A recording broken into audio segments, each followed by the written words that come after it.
aka na-achị Anambra steeti Ọkammụta Chukwuma Soludo ekwego nkwa na ya ga-awatakwu ọgọdọ na mbọ ọchịchị ya na-agba imejupụta ebumnobi ya ime ka Anambra steeti bụrụ ọpụrụiche bụrụ gbakọ zukọ na ebe ndị mmadụ ji kụọpa.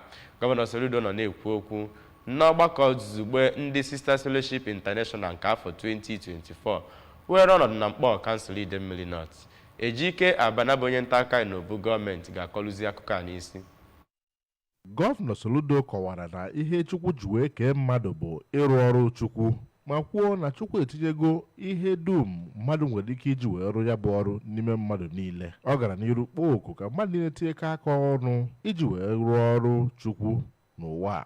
Dịka Gọvanọ Soludo si wee kọwaa, ọrụ gọọmenti nakwa ihe ndị otu SFI na-arụ yichebere ma too onye isi ya bụ fellowship Reverend Nches Iridu dịka onye Chukwu kpọrọ oku oweza. Gọvanọ Soludo gara n'iru kpọọ oku njikọ aka gọọmenti ya nakwa ya bụ fellowship iji wee weta mmepe tọrọ atọ n'ebe dị iche iche na steeti a.